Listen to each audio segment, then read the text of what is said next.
So good afternoon, guys. Welcome to our webinar on Salesforce Summer 14 Visual Workflows, Examined and Explained. So let me introduce myself. My name is Mukta Ashok and I'll be serving as your moderator today. Now before we get started, I want to review a few housekeeping items and let you know how we can interact in today's webinar. So you're looking at the attendee interface of the GoToWebinar and it is pretty much very user-friendly. The viewer window on the left that you see, that will allow for you to see everything we are presenting on the screen, and the control panel at the right is how you can participate in today's event. And you can feel free to ask any questions. So any questions you have, you may submit in writing during the webinar, and this option is located on the left tab. So we'll review them as they come in and we'll take them up in the question and answer session towards the end. And yes, the webinar is being recorded. So everyone will receive an email with a link to view the recording of today's event. And finally, I want to ask you to complete a very short feedback form that will be online after the webinar. Moving on, I would just like to plug in and speak about Suyati Technologies. So we are Suyati Technologies and we have an extensive expertise in CRM. Now this includes cutting-edge customization to suit workflows, development of innovative apps, and seamless migration from other CRMs. Now apart from being a Salesforce App Exchange partner, we are also a Microsoft Gold partner and an Electron Premier partner. So let me introduce our speaker for today. Proud to have with you Deepak Anand, one of the youngest Salesforce MVP, who is highly proactive in the community exchange, and he's also considered to be the best answer provider for anything that is Salesforce. So he will be here and he would be happy to answer any queries related to visual workflows and Salesforce. Now our social media tags. Please do feel free to post questions, follow us, or even tag us on the #SuyatiWebinar tag. Now I'll walk you very quickly through the agenda of the day. First, we'll take a sneak peek at the new features and then learn how to use loops. And then we'll build a flow and then take a glimpse at the use cases, which will be followed by the Q&A session. So I think we are ready for it. Deepak? So thank you, Mukta. That was a great intro. Well, let's get started. The first topic for the day is basically the sneak peek of the new features. So these are some of the new features that came in the Summer 14 Visual Workflows, and there are many more, and in fact much more to come in the forthcoming releases. That's the Winter 15 Safe Harbor. But to the scope of today's presentation, these are some of the very important topics that you're going to cover. So the first thing is S-object variable, and for those of you who are not familiar with the Visual Workflows designer page, what you have is basically 3 tabs on the left-hand side, and then you have a whole white space on the right-hand side. So the 3 tabs on the left-hand side are basically the Palette tab, the Resources tab, and the Explorer tab. So you can see from the slide that the S-object variable has been introduced back into the Resources tab. And the predecessor to the S-object variable is your normal variables. So when compared to your normal variables, the main difference between the S-object variable and variable is that the S-object variable can hold one whole record within itself. Imagine you have a contact record with all of its fields. So if you were to use a variable, you will have to create separate variables for each of the fields contained on the contact record. You will have to create one field for first name, a field for last name, and so on and so forth. But when it comes to S-object variable, the best thing is you can hold the whole of the contact record along with its fields within the variable. For example, imagine you want to hold an whole opportunity record. You can hold the whole opportunity record with all of its fields within the S-object variable. So now how do you access the fields within your S-object variables? Pretty much similar to how you write your merge fields while building your email templates. You have the whole thing enclosed in braces, then you have an exclamation mark, the name of the subject variable followed by the dot operator, and then the name of the field that you're wishing to access. On the right hand side, you can see some of the properties that you have to set on the subject variable. The unique name and the description being some of the common properties that you have to set for every element that you drag onto your flow designer. Apart from the unique name and description, the two other important properties that you have to set for the subject variable is input output type and object type. So object type, self-explain, it's basically the you have to specify to which object does the record that's being saved into this subject variable belongs to. You have basically the list of all the custom objects and the standard objects within the object type dropdown. The input type has 4 values, which is private, input only, output only, and input output. Private means that this variable can be only used within this flow. The lifetime of this variable is only within this flow. Then there is something called the input only, which means this variable can be used outside of the flow to set in values. Then there is the output only, which means the variable can be used outside of the flow, but not to set in values, rather to read what's there, what's contained within this variable. And the final one is a combination of both of them, which is input output. So the next one is called the S-object collection. You can see that it's been introduced into the resources tab. And the main distinction between S-object collection and variable is when S-object variable could hold one record at a time, the S-object collection can hold multiple records at a time. You can imagine maybe you ran a query which says, get me all the opportunities which has the stage name of closed one. So you're not sure, it might return 10 records, 100 records, or maybe 1,000 records. So you need a medium within the flow which can hold the whole chunk of 1,000 records. So that's the main reason why S-object collection was introduced. S-object collection can hold n number of records at a time. Pretty much similar to your S-object variable, the common properties that you have to set are the unique name and description. Then you have the object type, and finally the input output type.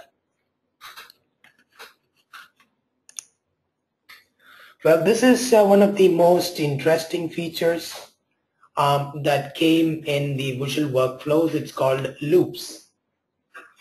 Well, the reason why loop was introduced because the S-object variable and S-object collection was introduced. And you can see from the screen that the loop has been introduced into the palette tab and not into the resources tab. Now, what exactly is this loop going to do? Like I mentioned before, the S-object collection is one which can hold n number of records at a time. So you need a mechanism within flows that allows you to go through each and every record that's contained within your S-object collection. And that's the reason why loop was introduced. Loop has that ability to go through each and every record that's contained within your S-object collection. Right inside, you can see that some of the basic properties that you have to set for loop are the name and unique name, and apart from these, the two other important properties that you have to set are the loop through and loop variable. So loop through is the S-object collection that you want to go through, and loop variable is an S-object variable. Now, what is this loop variable? Like I mentioned before, the S-object collection is basically a collection of n number of records. Could be 10 contact records, 100 opportunity records. So what does this loop do? The loop goes through each and every contact record that's contained within your S-object collection. It picks the first one, and then it goes to the second, then it goes to the third, and so on and so forth. So when it picks the first contact record out of the collection, it gives it to you via the loop variable. So loop variable is one which holds one contact record at a time.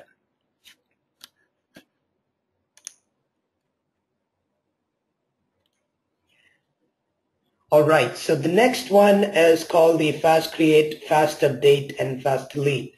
Like your loop, and this has been introduced into the palette tab. So the predecessors for fast create, update, and delete are called record create, record update, and record delete. Unlike your record create, record delete, and record update, which can manipulate over only one record at a time, the fast versions are basically capable enough to manipulate a chunk of records at a time.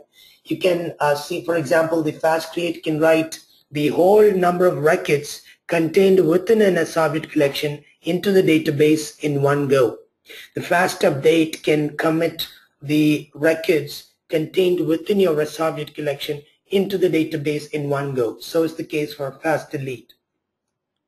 So on the right hand side, you can see the basic properties, and apart from that, you have the variable, and this variable is what is your S-object collection, the variable that holds the n number of records that you need to commit into the database. Right, so the next one is your fast lookup, and the predecessor to the fast lookup is basically the record lookup. And again, this has been introduced into the palette tab. So unlike the record lookup, which can return only one record at a time, the fast lookup is efficient enough to return n number of records at a time. Like I said before, maybe you are writing a query that brings in all the opportunity records where the stage name is prospecting or so. So it could be 1 or 10 or hundreds. So the fast lookup is one which is capable enough to run queries and return a chunk of records at a time. Now, apart from the basic properties, the fast lookup has a couple more properties that you have to set. The first one is the lookup, which specify the S-object on which you're going to look up for records. In my example, I've specified the contact. The next thing is specifying field filters, very much similar to how you do when you're building your reports back in Salesforce. You specify filters, like say you want only the leads where the lead source is web, or say the lead source is webinar, so on and so forth. So the next thing that you have to set on the fast lookup is your field filters. And in my example, I have said that get me all the accounts where the account ID equals some value. The next important property that you have to set is the variable. So this is the variable that holds the chunk of records that's returned by the fast lookup. And finally, you have to specify your fields. So very much similar to how you build your reports, the first thing that you do is you specify your report type, then you specify your field filters, and finally what you do is you drag in your columns that you want to display in the end result. That's the same thing that you're going to do via fields. What the fields says is what all the fields that you need to see on the chunk of records returned by the fast lookup. All right, so we'll take an interesting use case to learn how to use the loops in flows to design different use cases. So the use case that I'm going to deal with is pretty simple. So right here I have my account record, and this account record is called Salesforce.com, and my little use case says that just below this account I have, say, 3 contacts, and my use case says that I need to update the mailing address on each of these contacts in such a way that it matches with the billing address on the account. So that's the use case, and that's the use case that we're going to use in order to build our little flow. So building flows is pretty much similar to preparing apple juice. So that's the best part. So when you prepare apple juice, the first thing that you do is you fetch in your apples. You have a lot of apples, which has both ripened apples and which has those of which are not ripened. So the first thing that you do when it comes to preparing an apple juice is get your ripened apples out of the lot. And that's the same thing which you do when you're building this flow. The first thing that you do is you perform a fast lookup to get all your related contacts. I need those 3 contacts which are related to the account called Salesforce.com. The next thing that you do when you're preparing the apple juice is you pick one apple, one ripened apple out of the lot that you have collected. And then what you do is you peel it. And finally what you do is you collect them in a bucket. And this process continues until all the apples have been collected. So that's the same thing that you do in flows. The next thing that you have to create on the flow is drag in a loop. The loop allows you to go through each ripened apples, or in other words, each related contact associated with the account. When you peel an apple, what you have to do in the flow is set the mailing address on the contact. You have to set the mailing address on the contact, update it in such a way that it matches with the billing address on the account. The next thing, when it was in case of the apple juice, what you did was you collected that peeled apple in a bucket. But when it comes to the flow, what you do is you collect this updated contact in another collection, in another S-object collection. So this thing goes on. The loop gives you the next contact record.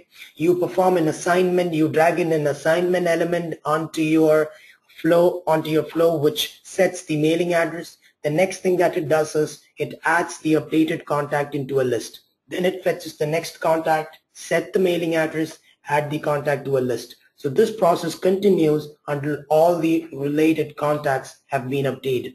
So at the end of the loop, you have all the updated contact records within your collection.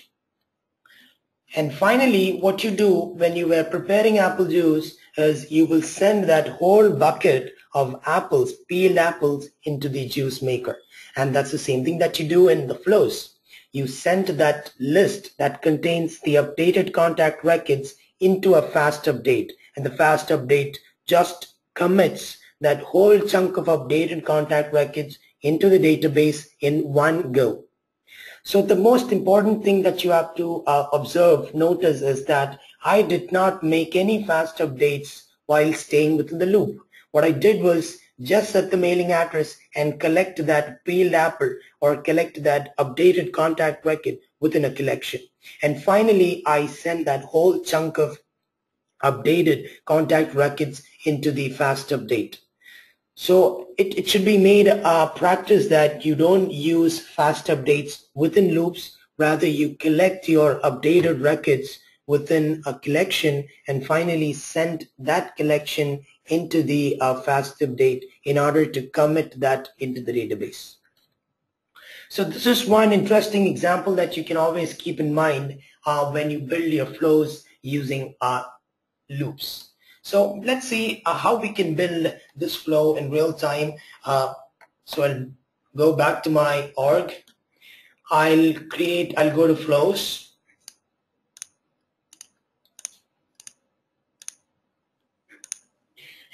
So let me take flows from my setup menu. I'll type in flows within my quick find.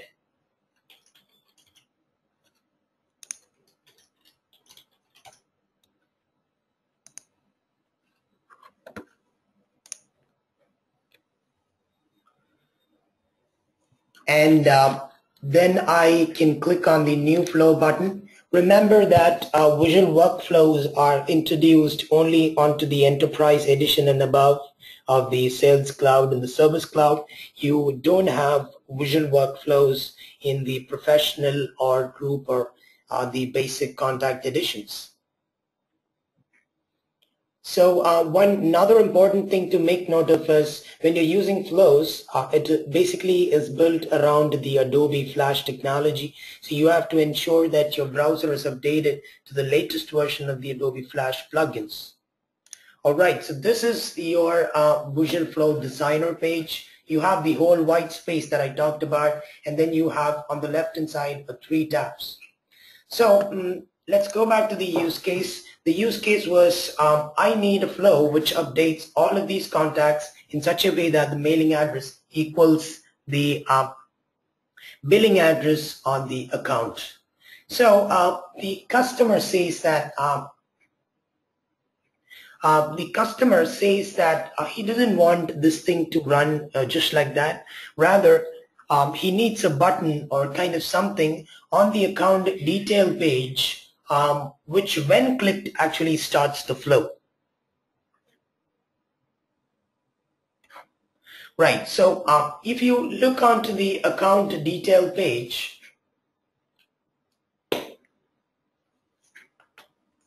you can see that every record within your database is identified, or it's uniquely identified by an 18-digit or a 15-digit ID. So you need to tell your flow somehow that the account record that I'm dealing with is Salesforce.com, because you might have so many records within your database. You have a lot of account records, and you need to ensure that you need to tell your flow that my account record that I'm dealing with is Salesforce.com and nothing else. So you need to tell that the account that you're dealing with is Salesforce.com. Now, how do you tell the flow that the account that you're dealing with is Salesforce.com? So this is where the ID comes into play.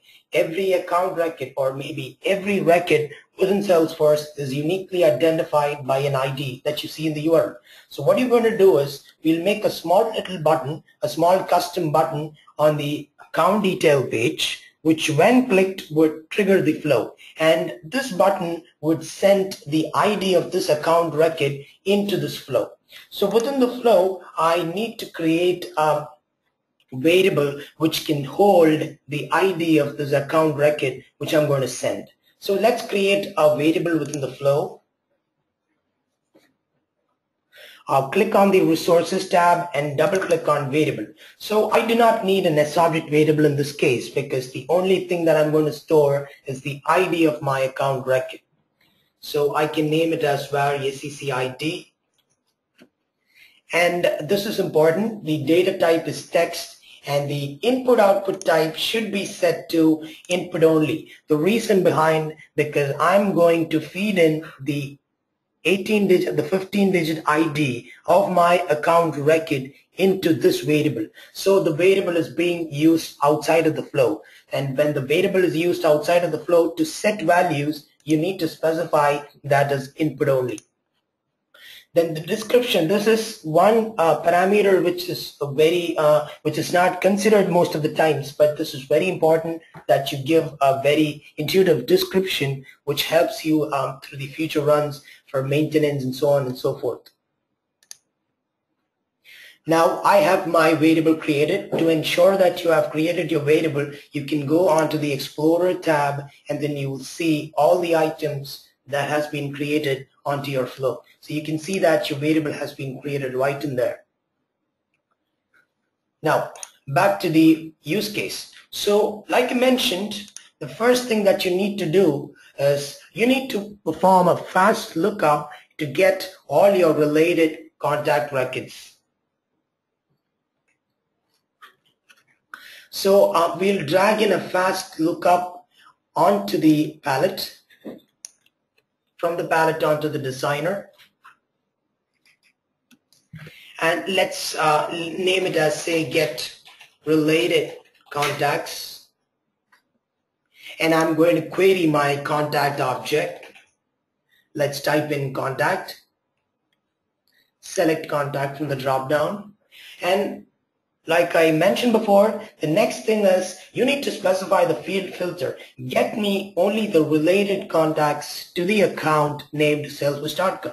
Now, how did I tell the flow that it's the account Salesforce.com? I created a variable that can hold the ID of the Salesforce.com account. So I can, in other words, write a filter that says account ID equals the value within the variable that I just created.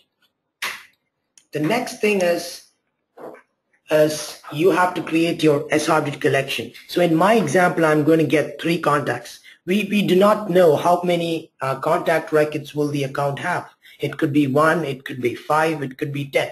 So it's certain that what you need to create is an S-object collection to hold the chunk of the contact records, and not an S-object variable. So let's go ahead and create an S-object collection, and let's name it as related contacts. And this time it's going to be private, because I'm going to use this variable only within my flow. So let's leave it as private. The S-object type will be contact, since it is going to store the contact records. and click OK. So there you have your first S-object collection. Now the next thing is the fields. So this is very, very important. The fields that you specify here, for example, my use case says that I need to update the mailing address on my contact records. I'm actually not bothered about what is there in the mailing address as of now. I'm not going to read what is there in the mailing address fields as of now. So the fields that you specify here are only those fields which you are concerned about from the perspective of reading the values. I'm not going to read the values contained within the mailing address fields. So I do not need to specify the mailing address fields. But remember, at the end of the day, I'm going to update my contact records. I'm going to save them back into the database. Now, Salesforce identifies each record by its ID. So when you update, when you are sending in an update back into the database, Salesforce identifies this contact record by its ID field. So I need the ID when I'm sending these contact records back. So the only field that I have to specify is the ID. So that's it. You have your fast lookup done.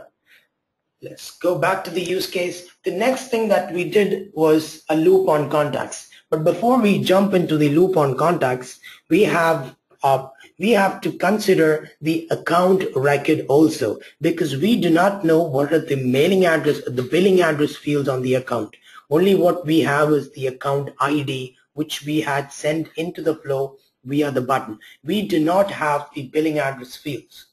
So in order to get the billing address fields of the account, I can create another fast lookup, which is specifically to query the billing address fields of my account record. So let's name it as get account details, and the lookup is going to be account.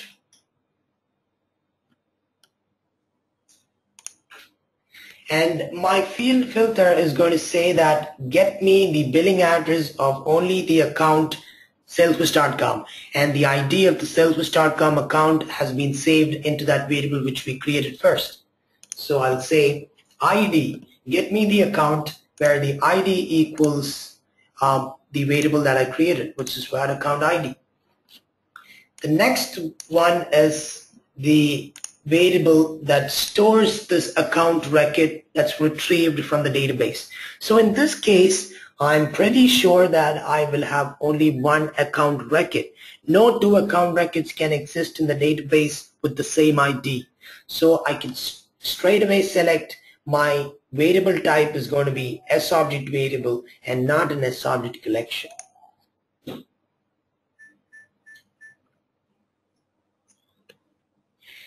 So the S-object variable can be named as var account, and then let's specify the object type as account, since it's going to hold one account record, which is our Salesforce.com.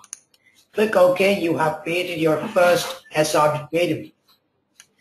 The next thing that I need is the billing address fields. So like I mentioned before, the fast lookup, the fields that you specify in the fast lookup are those of which you need to read. So I need to know what is the value that's there within the billing address fields. Now, for the sake of simplicity, I'm not going to specify all the billing address fields. As you know, the billing address field is composed of 5 different fields, which is your billing city, your billing street, the billing state, billing country, and billing postal code. But for the sake of the example, I'm going to only bring in the billing street. So let's type in billing street. All right, so there you have your second fast lookup. So let's connect these two elements. Right, so back into the flow. The next thing that you did was you dragged in a loop. So the loop is going to iterate or run over each of the contact record, the related contact records which was returned by this fast lookup. Right, so let me drag in a loop onto the flow designer from my palette tab. There you have your loop. So let's say loop contacts, and it's going to loop through my related contacts retrieved by the first fast lookup. And the loop variable is the one that's going to hold one contact at a time from this SObject collection that you specified in the loop through parameter. So let's create a new SObject variable and let's name it as where each contact. Let the object type be a contact, since this is going to hold one contact record at a time out of the collection, and click OK. And that's it. Now let's connect the second fast lookup onto the loop. Now back in the flow, what I did next was I had configured the mailing address on my first contact that was picked out of the lot by the loop via an assignment operator. So let's drag in the assignment. So the action is similar to peeling the apple that you picked out of the ripen apples lot. So this is set mailing address, and I'm going to set the mailing address on the first contact that was picked out of the lot by the loop. So like I mentioned, each contact that's picked out of the loop, out of the collection by the loop, one at a time is collected in the SObject variable where each contact. And on this where each contact, the variable that I'm going to set is the mailing street. So mailing street equals the billing street on my account. So this is the account record, the details of the account record that I retrieved via the second fast lookup. So this is how you set. But in your live example, in your use case, you will have to add another assignment which sets the mailing city, another assignment which sets the mailing country, mailing postal code on 5 different assignments. But for this example, we are setting only the mailing street. Click OK.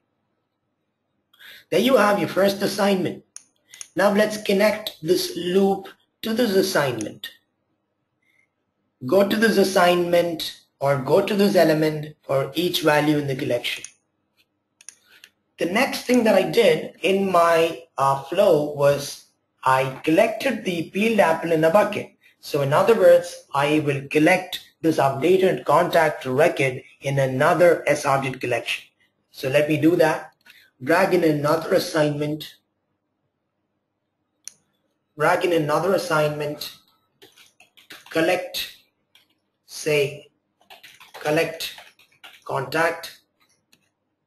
And this time I will have to create a new SObject collection. Let's name that where updated contacts. Again, it's going to be the contact. Click OK. And this time, you're not going to use an equals. This is a collection. What you have on the left-hand side of the operand of the operator is a collection. You're not going to use an equals. Equals are used when you're setting values onto a variable.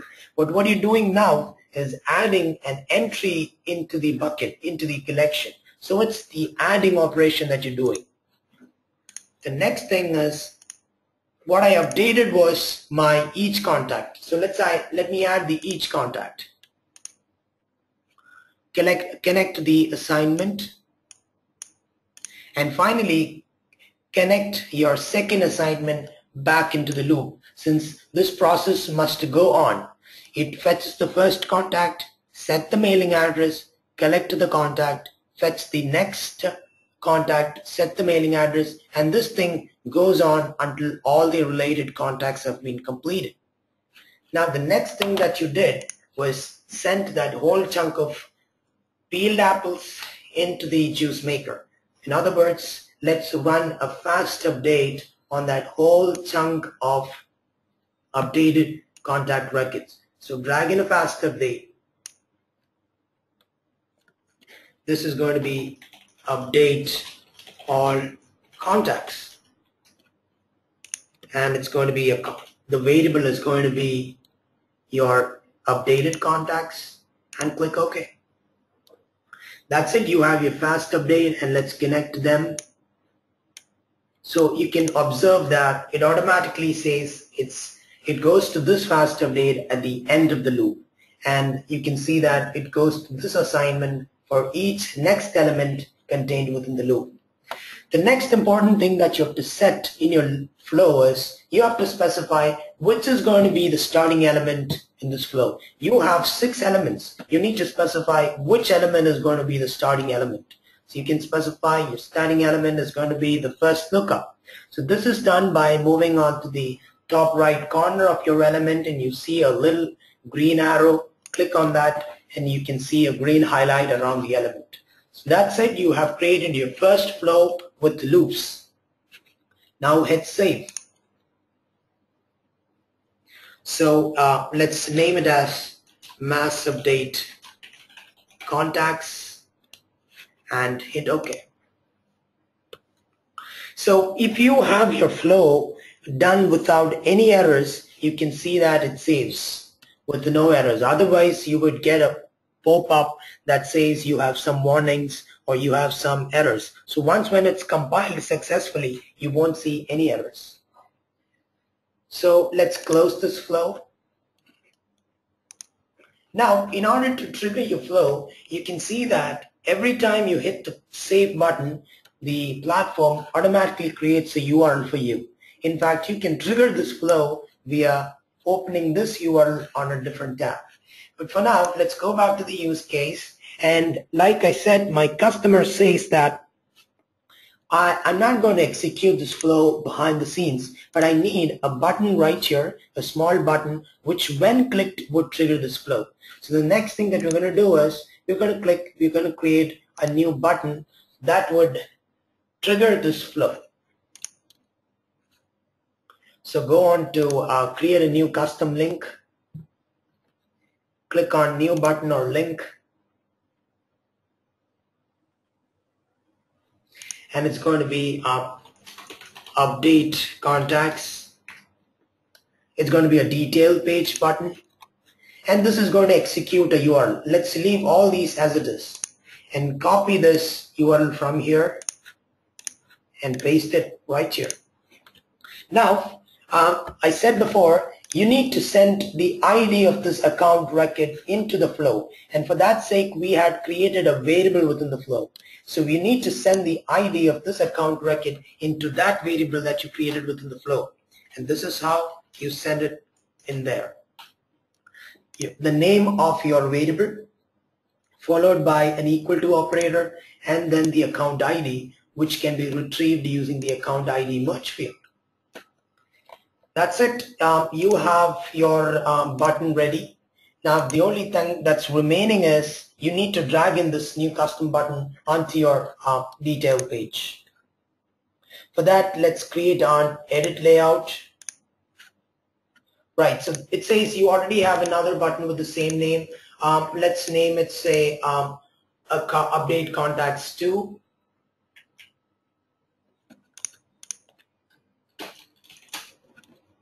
Hit save.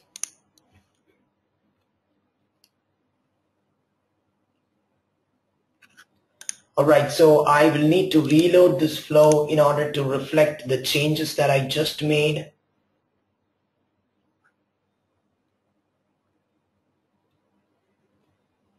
Let's select buttons and drag in your update contacts 2 into your screen. Back onto your page layout. So this is your update contacts 2. Let's drag it in and hit save.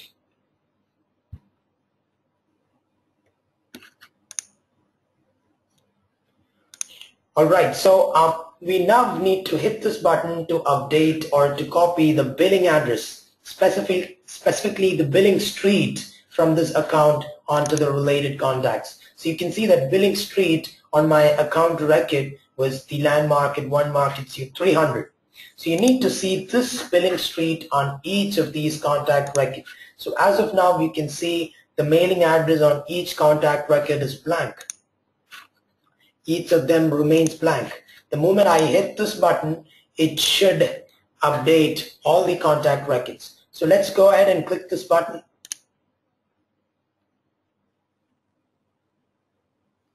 Alright, it says your flow has been finished. Let's go into each account contact record and see if the update had really happened or not. Right, you can see that the billing address, specifically the billing street from the account record, was copied over to the first contact. Let me refresh the second contact. There you go. And on my final contact record,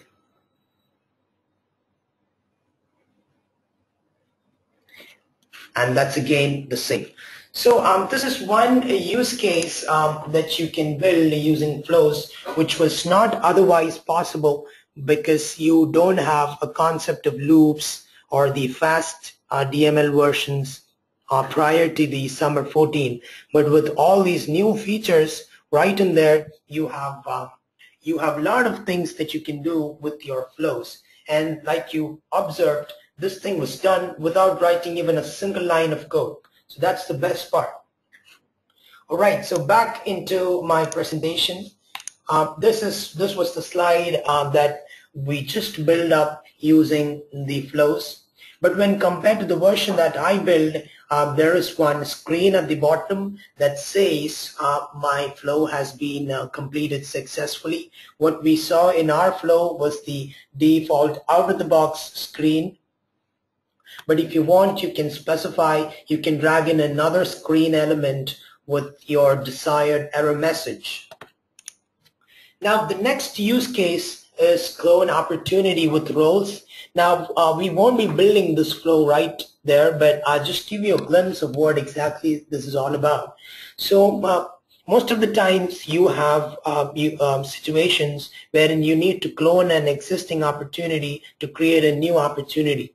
So what happens is, if you clone an existing opportunity, the only two options that you're left with is just cloning the opportunity record itself or cloning the opportunity record with its products, with the opportunity products. You don't have an option to clone an opportunity with its opportunity contact rows.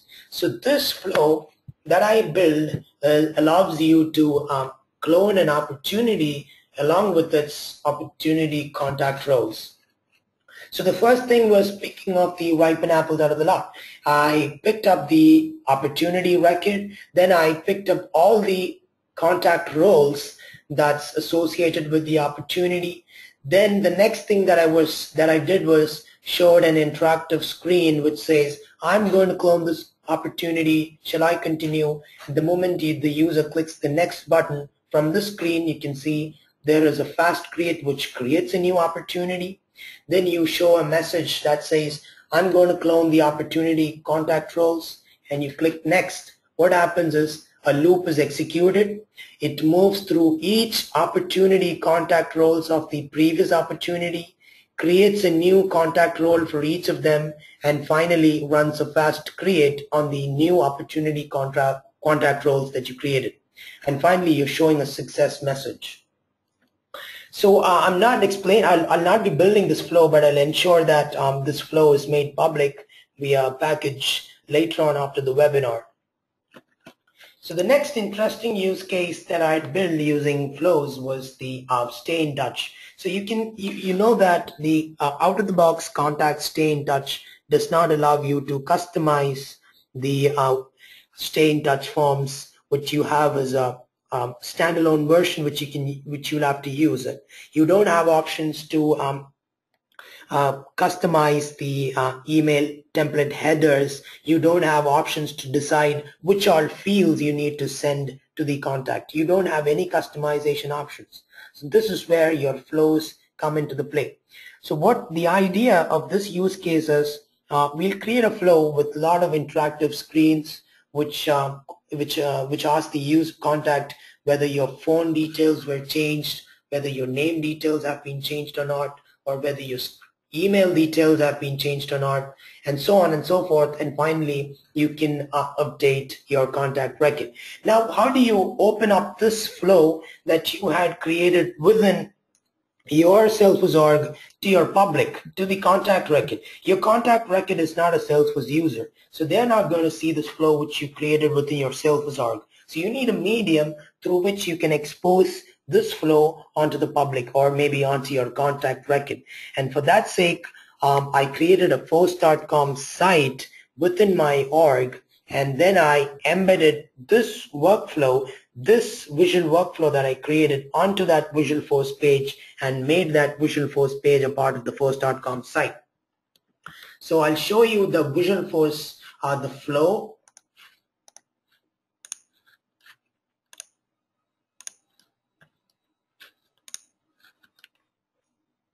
So this is my flow that says, let us stay in touch. So the most important thing that you have to remember is, apart from these flows which were not active, if you're planning to use a flow maybe on your post.com site, you have to ensure that you have made it active. Now back into the page that embeds this flow.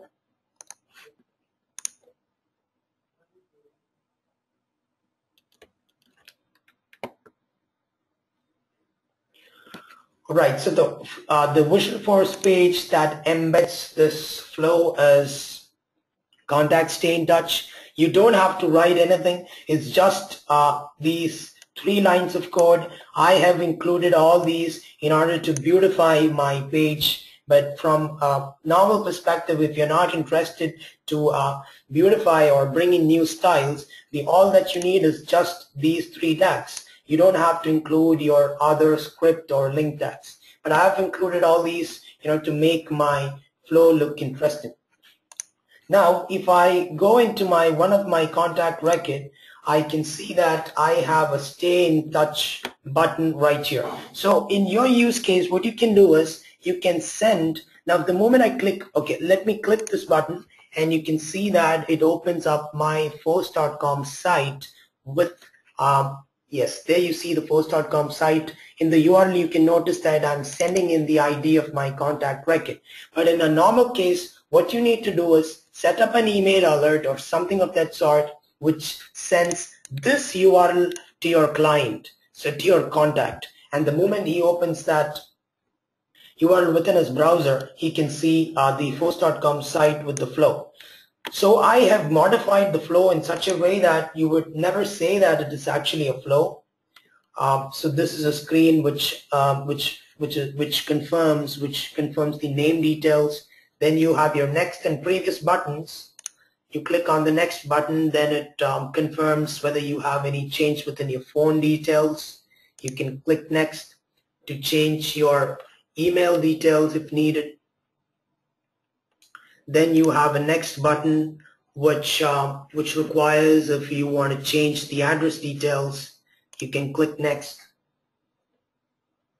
And finally, it says that if you are done with your details, you can click on the next button to submit the changes. So this is one interesting use case that you can use with flows, and in fact many more that you can build with the latest releases that came into Visual Workflows. All right, so those were the couple of use cases and flows that I had explained. So let's now get into the Q&A session. If you have any queries, please post it onto the chat window on the GoToWebinar.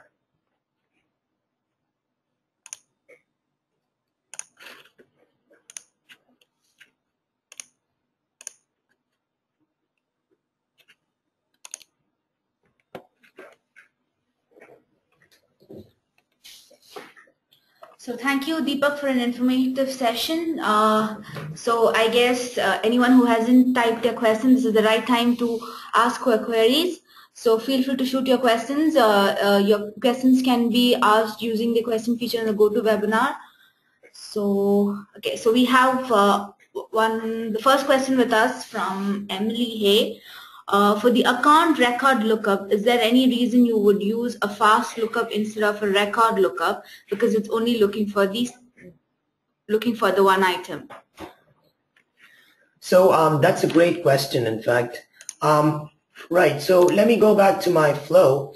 The reason why I use the fast lookup, even though it returns only one record at a time, when you go into a fast lookup, the advantage of a fast lookup over to the normal variables is that you have an option to return the whole chunk of account record in one subject variable. So back in here,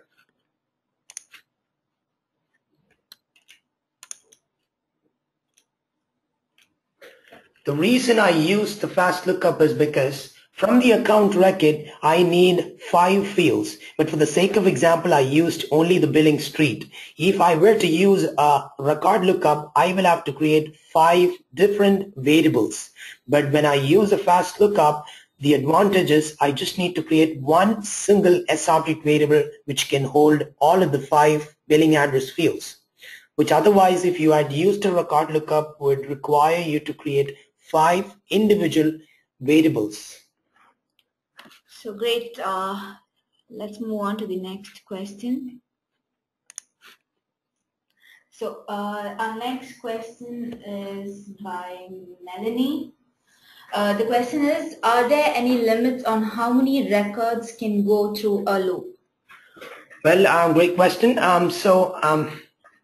In fact, behind the scenes, for if you have a development background, in fact, behind the scenes, all of these flows are basically compiled back into your Apex code.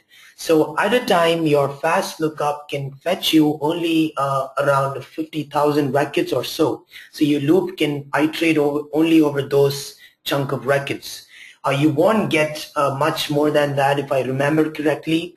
So the loop will run only on the chunk of records that's returned by the fast lookup. In fact, the loop doesn't have any limits as such. The loop is capable enough to run on n number of records, but it's the fast lookup that has a limit right here. The fast lookup follows the governor limits, and it can return only a max of maybe 50,000 or so at a time. So I guess you have much more clarity on that. Now, the next question is, what are flow triggers? Right, so that doesn't fall to the scope of this webinar. The reason behind us, flow triggers hasn't been generally available yet. It'll only be generally available in another couple of releases, safe harbor. So flow triggers is basically, as of now, the workflow rules only have 4 immediate actions that you can use, which is a field update, an email alert, creating a task, or sending an outbound message. But when flow triggers are introduced into your org, you can see that you have a new action which says flow triggers.